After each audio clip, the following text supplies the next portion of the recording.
Well, hello, everybody. Yes, we are here for the review of The Creator. Um, the Creator is from writer director Gareth Edwards, who we all know from Rogue One and Godzilla. And he's come up with this really epic science fiction action thriller set in the future in a war where the human race is basically fighting AI. Um, and The AI is very interesting how it was created. And I already know you guys just said, well, this is original. And this sounds very much like Blade Runner or iRobot or Galactica, Terminator. Well, guys, I know there's a lot of criticism already about that, but I mean, it's AI. Either the AI works for you, or if you need to create some type of tension, the AI, there has to be a glitch in it somehow with the AI, how it works, how it's incorporated, or whatever. This movie does a great job of dealing with that, and it does a really nice job of focusing in on a cool individual.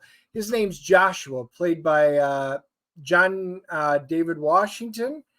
We all know, and he's on the left from Tenet, and he's a hardened ex special forces agent, and he's grieving with the disappearance of his wife, whose name's Maya in the movie, and played by Gemma Chan from probably the Eternals, you know her from.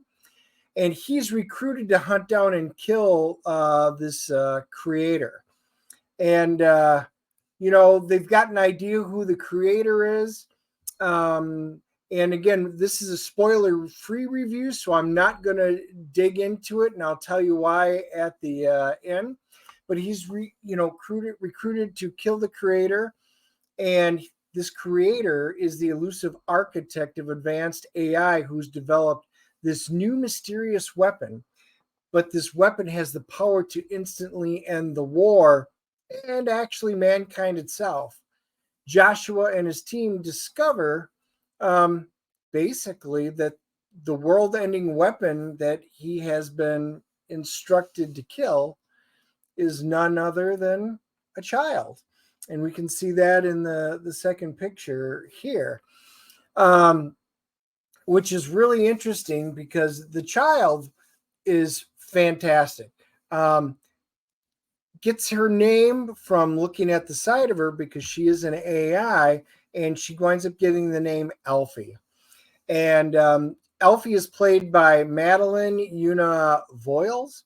And I looked at her, I'm like, I have no idea who this is. So I actually had to look her up, and there's a reason why. Very first movie, and I will say this, she stole the entire movie. Um, Ken Watanabe is in it, and he is fantastic. He plays Harun, and he's kind of one of the guardians of the child. Whereas Allison Janney, she is plays Colonel Howell, and she's in charge of really putting this team together and taking down the child weapon. And why she this is a totally different role for her. She is badass. I never knew some of the things that came out of her mouth could come out of her mouth. It was a completely different level and a role for me for her. I very much enjoyed her in the movie. And one of the things that was a big standout besides the little girl, I mean, Ken always adds a great presence to every single movie that he's in. Great addition. So now you guys are probably wondering, well, what about the AI? Were these kind of like iRobot? And they have different types of AI because in this particular movie, you almost kind of want to root for the AI in a way as the story unfolds. But they have basic models like this that are police units. They have other ones that are a little more advanced, and then it goes back to like Ken, you can see through him. He's a highly advanced version of it. And then, this one is a particular one use kind of a droid, which you would see in the movie, which was really neat. And of course, they're trying to eradicate the AI, and humanity's down to basically its last straw in this war. So they developed the USS Nomad, and instead of an aircraft carrier like we think today in the future, this is kind of like a large floating aircraft carrier, maybe something from like a really advanced version that you would see from like the Avengers, or some people are saying like the Death Star, but it floats, it's able to track. But the way it does this hard science fiction is fantastic. Now, guys, this is all done on an $80 million budget.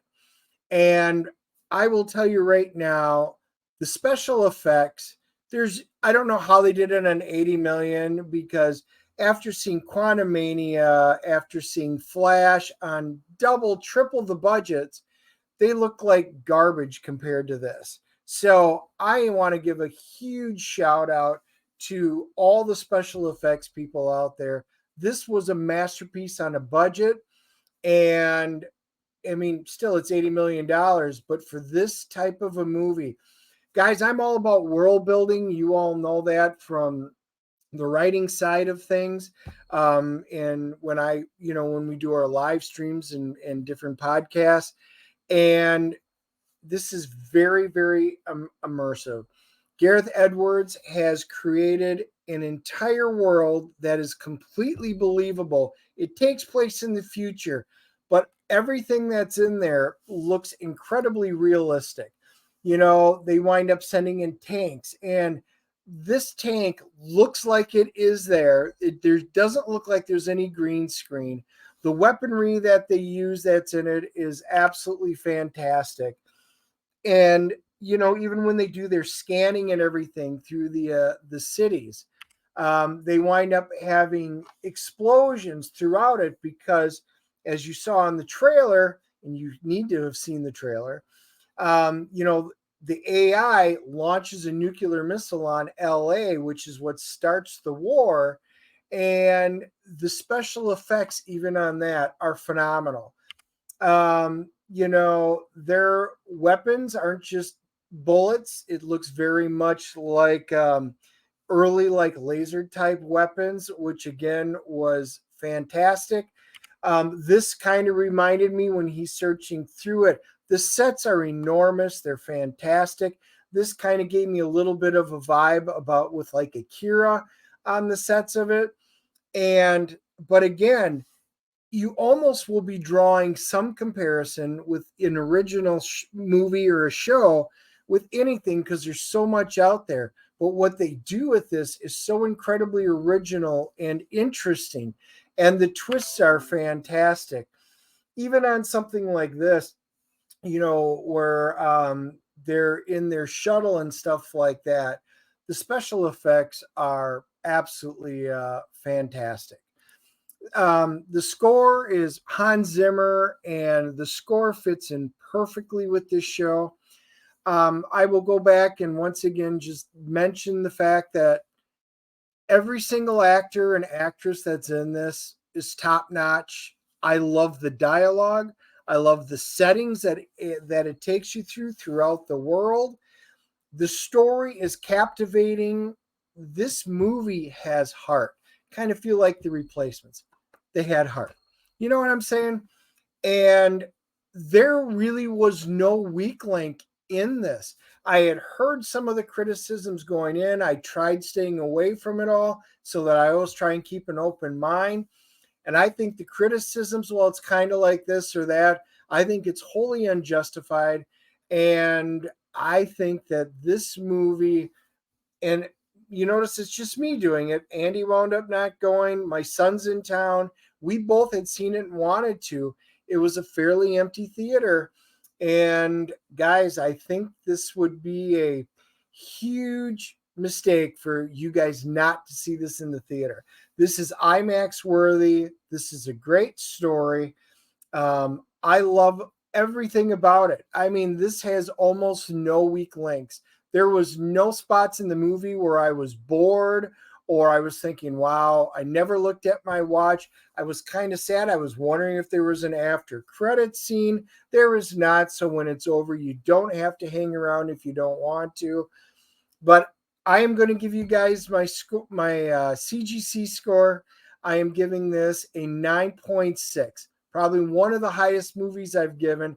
This movie knocked my socks off. It had feelings. The humor that it had landed exactly when it needed to, but it wasn't over the top.